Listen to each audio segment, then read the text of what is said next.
August 1st already. Just absolutely crazy. And then usually, obviously after August 1st, you've just been through 6 months, half the year is over with, you just started your 7th month. Now you're done with your 7th month. And now we're coming into the last, 4 months of the year. I mean, wow. So we really got to evaluate how we're doing here kind of thing. So this morning's topic, Jeff and I chatted this morning at about whatever time it was. But certainly we'd like to chat about planning, execution, and the infamous call out reporting, which is probably a tool that's probably the best tool that I think I've ever used to help people get up to speed in the industry, the call out report in. I'll explain more about that as we get to it. Let's just start here. How important is planning for each specific day? I mean, how important is it that you're ready to go, ready to rock and roll when the clock ticks 9 or whatever the time is that you're ready to go? Jeff, let's start with you. How important is this thing? I'm trying to think of just a word. It is something that you cannot do. You cannot not do, rather. You're thinking of a word, and then you think of something you cannot do. That's 6 or 7 words right there. So, okay. John, you know me by now, man. We've known each other 25 years. You know I can't stop at one word. I know. It wasn't well planned, Patrick. It's critical, John. I mean, it's critical. There's my word. So this is a very difficult business, and obviously, for those who have tried to do something else and then got into this, it is a huge transition to get into this business. It's a huge transition to get into this business. It's very, very difficult. Why? Because the art of planning is mission critical in what we do. And if we're planned appropriately, then we've got to execute that plan.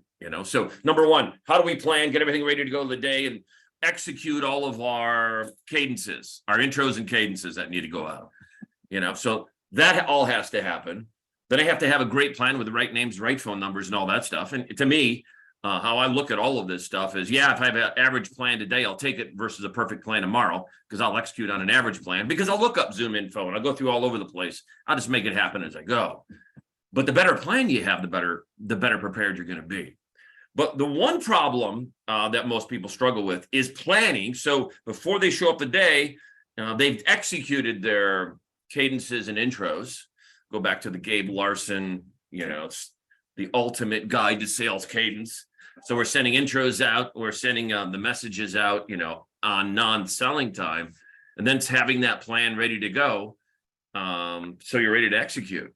And probably the thing that helped me the most figure that thing out was I didn't have to have a perfect plan, because I would have spent 17 hours planning. I gave myself 1 hour at night to plan. I would plan 4 o'clock to 5, maybe to 5:30. And I put a good as plan as I possibly could together, and then all my mass emails would go out and my LinkedIn invites and all that stuff. But by doing that also, the next day, as I executed the plan, all right, I had Zoom info up, and I do LinkedIn up, I got Google up, and I got PCR up. So you're looking at all of those things at once. So as I'm doing things, I'm actually multitasking to make sure, okay, I know I'm talking to the vice president of sales. Who the heck is a president?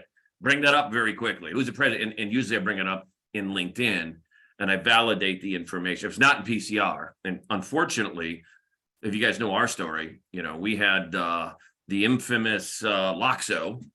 We got cut off completely of Loxo when SearchPath decided that they didn't want us to use their technology anymore, that infamous day, and cut us all off of technology. So all of our stuff was in Loxo, and then realistically 4 months ago we got PCR and started rocking and roll with PCR, or 6 months ago. Wasn't that very long ago? So all that stuff is not in PCR, that we don't have yet. So what do? Well, we just wait 6 months and throw shit in the system? And no, what we do is create the best plan you possibly can, use the tools that are out there, and execute like you wouldn't believe. So what I basically do is, I got my plan ready to go. I got my A player ready to go. My cadences went out the night before. And then very specifically what I do is I have Zoom Info up, I've got Google up, I've got PCR up, and I got LinkedIn up. And I'm using these different tools to help me find the different people as I'm talking, as I'm dialing, as I got my canned message that I send if I don't get a hold of them. And I think the important thing is planning, but you don't need a perfect plan. No, we want a perfect plan, but how long does it take you to get a perfect plan? You know, I mean, I don't, I got a life, you know, so at some point in time, last night I spent 6 hours spraying fungicide on grapes until my wife called me at 10 o'clock, said, get your ass home because I'm putting the dinner to the dog. So, okay, I better go home. You know, I better go home. So, I mean, so if you don't have time to do it, so what do? So Jeff, let's talk about planning. All right. You know, and the habits of planning appropriately. So let's talk about the plan. Number one, we have marketing. We have a marketing plan that we've got to execute on. And the great news is that if you got an A player and a different A player every day, you just have to execute and create a plan for that A player to go after. Jeff, talk to me about on the recruiting side. All right. You're planning for the recruiting side, but that may last you more than one day. So you may not have to do multiple plans every single day. You may have one large plan that you can execute over multiple days. What's your thoughts there? Well, I think you should. I think you should plan weekly. Yeah.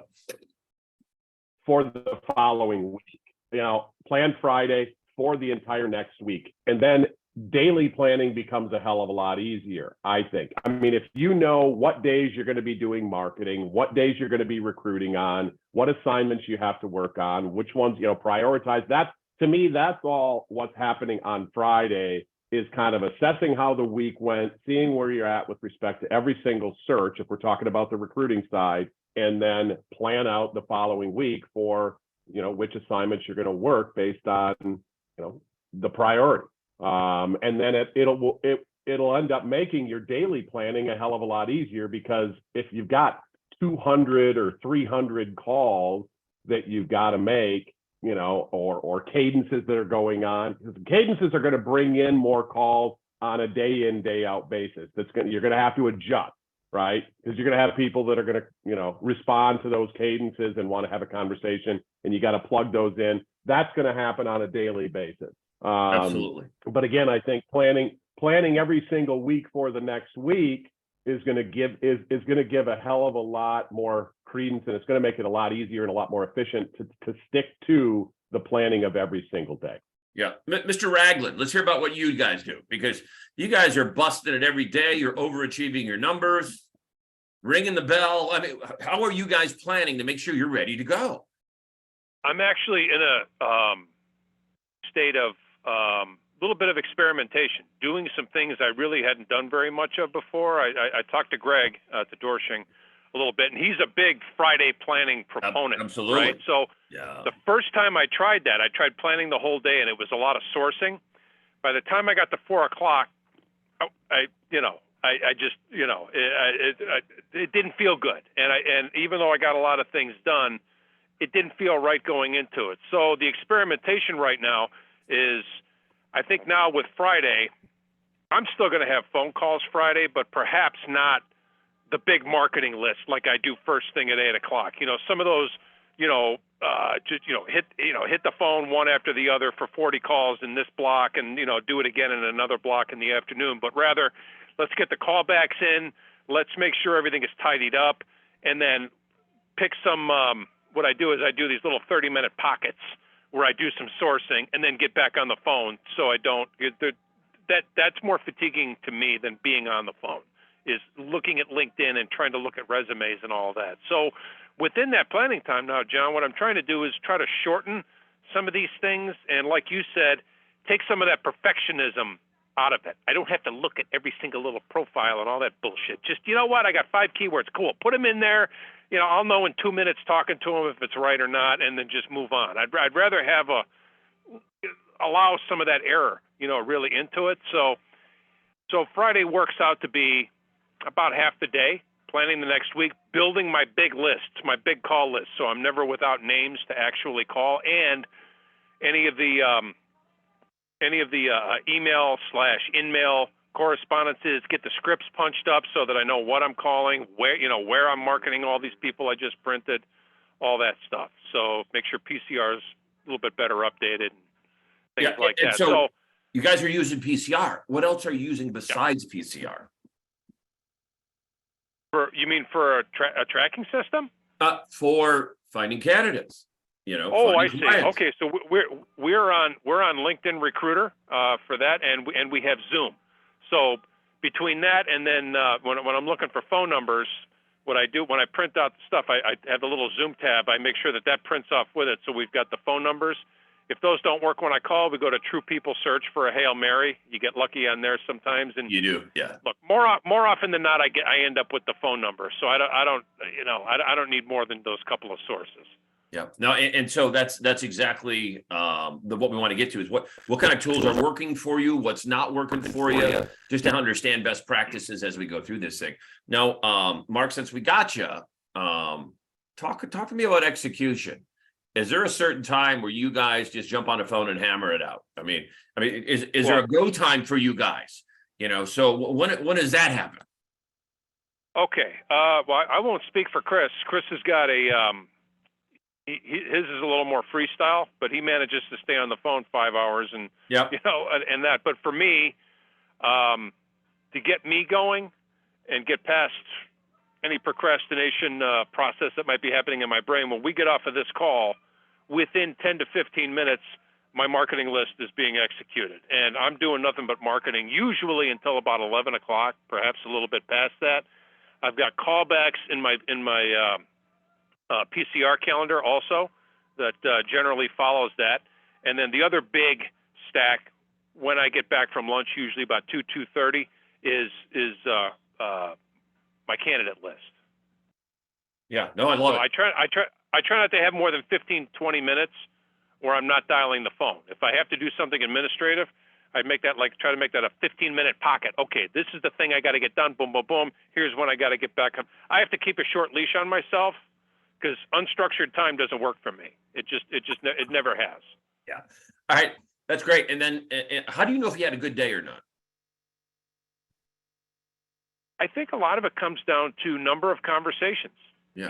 Even if they sucked, if I get between, say, 15, if I hit about 15, 18, I feel pretty good. And because I know that if I do that consistently on a daily basis, things are going to get done. Job orders are going to get written. Fees are going to get agreed upon. I will have spoken with good people that I want to present, and deals get done. Yeah.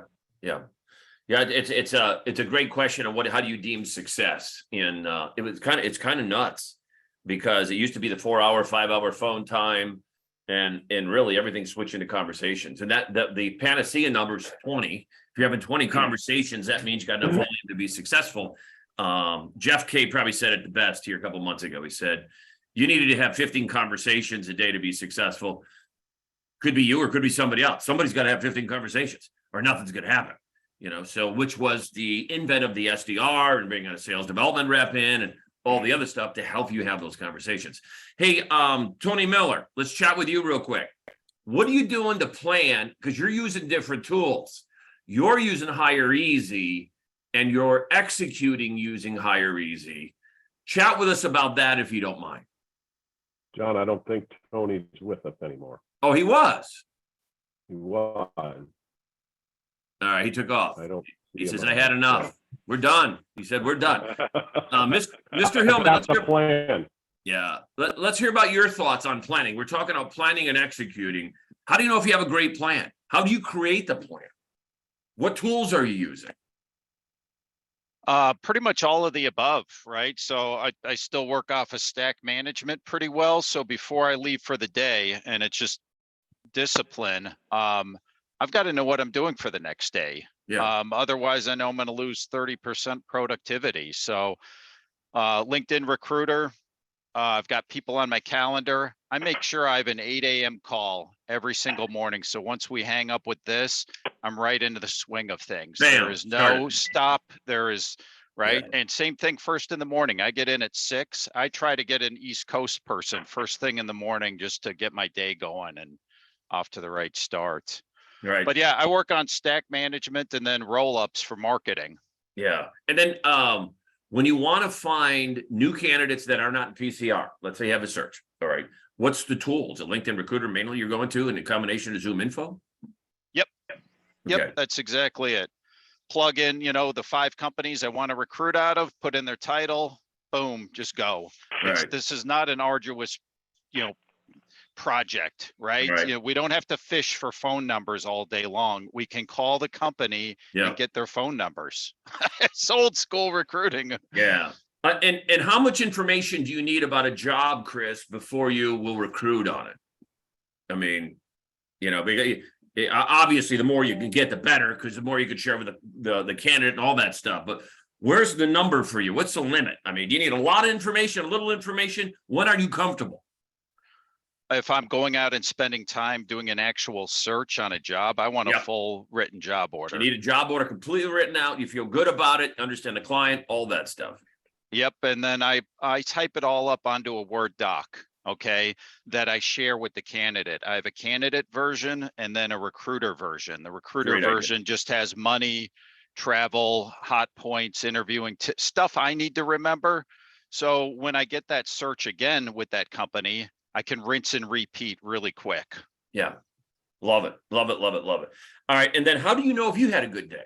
How do you know you feel, hey, I achieved my goals today? Sure. So do you remember the old chipboards from MRI? Oh, yeah. So my boss basically said, here's your chips. Your white chips are send outs and your blue chips are job orders. And there was 5 pegs. And you didn't, basically, it was implied like you don't leave unless you get two white chips, 1 or 2 white chips and a blue chip. Yeah. And every week you should have a new signed fee agreement and you should have 3 send outs. That was how I knew it was happening. And if I'm getting toward Friday and my chipboard's looking light, I'm panicking. Yep. And I still have my chipboard from when I started my office in '99. I still have that in my garage. I love that chipboard. That was absolutely incredible. Incredible. Hey, Ruth, let's jump over to you. Talk to me about planning and how you have your people planning. What's your best practices in planning? Any of that? Sure. And well, I don't do recruiting, but I am building a team. So I have a big whiteboard here with my goal, my 7-figure goal. I've got my strategy. So my strategy is to build 5 team leaders, my tactics, that I hold daily meetings, sales meetings. So I make sure that they have the script prepared. Tools that they use is Loxo, LinkedIn, Seamless. Seamless is actually pretty good to get contacts info. Seamless is really good. Yeah. Another one that I do is I have one-on-one meetings for the meetings because my goal is to build 5 new leaders, team leaders. And I train them, and I have another component to acquire my dream clients. So I got all the tools, LinkedIn, email, video sales letter. I'm working on that, Facebook, YouTube videos, ads, TikTok. So I'm going to get on that list. And then the other component, I have built customer database. So how can I nurture those relationships? So email campaign, educational material, and market HPC. And then I have the system that I use for each and every single components. Cool. And then what tools are you guys using? Do you have Zoom info? What tools are you using to find candidates clients with? To find clients or to candidates? So we have Either or. Seamless, Loxo. We've got a LinkedIn automation from a system called Ally Growth. So it's extract people from LinkedIn, and then it has automated messaging on LinkedIn, and then continue on to email. That's with Go High Level. Yeah. We also have Twilio for texting purposes. What else? I think that's I also have another one called Gmonster. This one you could send cold email without having your domain, blocked in. But the main thing is to scrape. We do data scraping as well. We have to clean the list as much as possible so that those emails are viable. And that's about it. And then you have people, where's most of your people at? Because don't you have a bunch of people in the Philippines or something? I'm trying to remember where they were. Yes, so I have 2 people in Canada. I've got one person in the Philippines. I've got one in the state, North Carolina, I've got another one in India. And that's about it for now. Yeah. Good, good, good, good. Love it, love it. Hey, Mr. Miller, are you here now? Tony, are you here with us? Yes, sir. All right, you're doing something different with Hire Easy because nobody's mentioning they're using Hire Easy. We're talking about best practices in planning and executing. What are you doing with Hire Easy that seems to be working so well? Because you're getting appointments like all the freaking time using Hire Easy. Just share that with everybody if you don't mind. Yeah, basically, it's just the same as what we were doing with PCR, but when we had to mess with Loxo transferring over to PCR, I didn't want to wait around. So Hire Easy offers, you can make a project in Hire Easy and then send out your sequence and schedule your emails right there in Hire Easy, and it'll come from your company email. And then when they respond to, you have that record in your Hire Easy project. So I could log into Hire Easy, say at 4 o'clock, 4:30 non-selling time, and I could see who all has responded to my email. Or if I do want to, set it up, the second and the third email sequence a day later, 3 days later, I set that of 3 emails within a 5-day time period. And then it did the work for me. And, each morning when I came in, I had 12 appointments set up. Then all I had to do was, send a calendar invites out. Yep, you're kind of breaking up a little bit, Tony, just heads up. Tony, how good is the data on a Hire Easy? Compare the data quality compared to I don't know, Zoom Info or something. Well, it's going to be like any list with the accuracy. As all of us use Hire Easy know that somebody could have left a company. I don't get into too much analysis paralysis, though. I send out the messages, make the calls. I love getting on the phone with somebody that's the wrong person if they're in our industry, because I'll ask them who the right person is. So, but you're going to have the same problem with it as you're going to have with every other AI tool out there. I would say, and probably knows exactly, but I would say you're looking at probably 70% accuracy. All right, and then in Hire Easy, Tony, can you put a list based on companies? If you said, I need everybody at this company. Absolutely. Then you could save that list in the future, so you don't have to go back in and type. So we have a warehouse automation company that's already saved in there. So whenever you get a new search, and we already know if it's warehouse automation, what companies are the target companies. I don't have to go back and manually input those companies again. I just have to go in and if it's a different title, switch up the titles. And there's also a Boolean search string at the bottom. You don't have to use the titles and the keywords. You could go down and do a Boolean search string at the very bottom as well. Yeah. So, and the reason I want to bring this up, you guys, is because Hire Easy is it's your mass communication tool. It's your Zoom Info. It's kind of all of it in one. So it allows you to not only create lists and go out and get the recent information of everybody that's out there, it'll allow you to mass communicate with everybody. So it's your mass email system. It's replacement for Zoom. Again, but none of these things are 100% perfect. So just something obviously to take a look at that we have that's available to us. Hey, in the last couple of minutes, guys, I wanted to chat with something that's really working well, and we executed it really well for the last few years. And it's called out the call out report in. And it's really interesting what we started doing. Actually, Pat Scopoliti, the great late Pat Scopoliti, shared, hey, this is a technique I use to help get the most out of people. And what you would do is every morning you'd call out exactly what was going to happen that day. Hey, my goal is to go after this list. I want to get 2 sendouts and I want to get a search on this specific one. But it's very specific on what we're going to try to accomplish for the day. At the end of the day, we report in. So after 4 o'clock, well, I executed the list. I only got 1 candidate into an interview, but I took 2 searches. And just by simply calling out and reporting in, we saw success go through the roof. And I don't know if it was commitment. I don't know what it was. Jeff Carmine, what was it that helped that work so well? What do you think? Well, I think it's just simple accountability.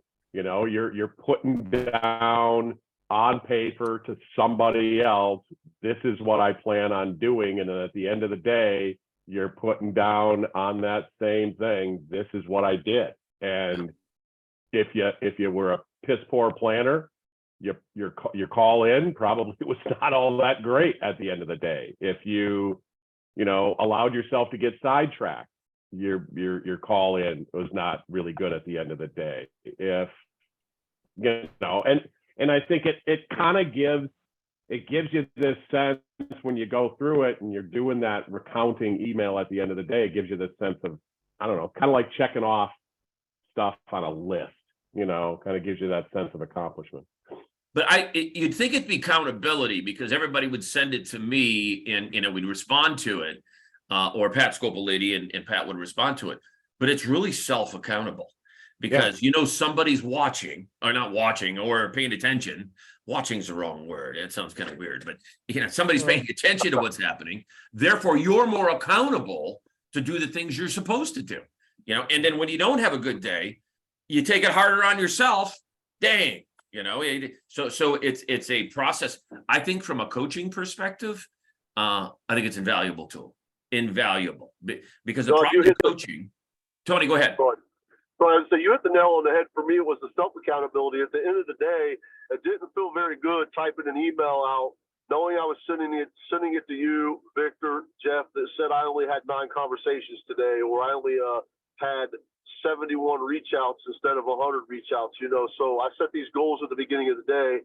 And I think that number one, you have to set goals, but then it's self-reflective at the end of the day. It's very important to say, hey, I had a great day and here's why I had a great day. Or I had a not so great day today. Let's figure out why I didn't have such a great day today so I could fix the problem to have a better day tomorrow. And then the fact that all of us were replying all and seeing that, and there was accompanying visibility, then for me, I don't know about anybody else, but the competitive nature in me shows up where I'll be darned if I let somebody see that they're having more conversations and more send outs than I am. So that put that competition gear. But again, it's self reflection, it's self accountability. I think you hit the nail on the head. Yeah, but here's what really happens, you guys, from an overall perspective. All right. So yeah, at first we'll be called out on some stuff we should have done, and me as well. And then we'll start doing the stuff. And then all of a sudden this momentum, it's like this snowball getting bigger and bigger. The activity increases. And then all of a sudden you hear the bell ringing and the placements start happening. So it's a great tool to also spur momentum and really get stuff going on because people, once they report out, so they got to be responsible for their actual activity. They work harder at making sure that they get the activity they need to do. It just helps everybody out. So I just wanted to pass on that to everybody. Guys, it's almost 9 o'clock. Let's go down. Happy August 1st. Let's make it a record month. And thanks for your input, guys. You guys are the reason this call is so great. Appreciate you guys. Talk to you soon.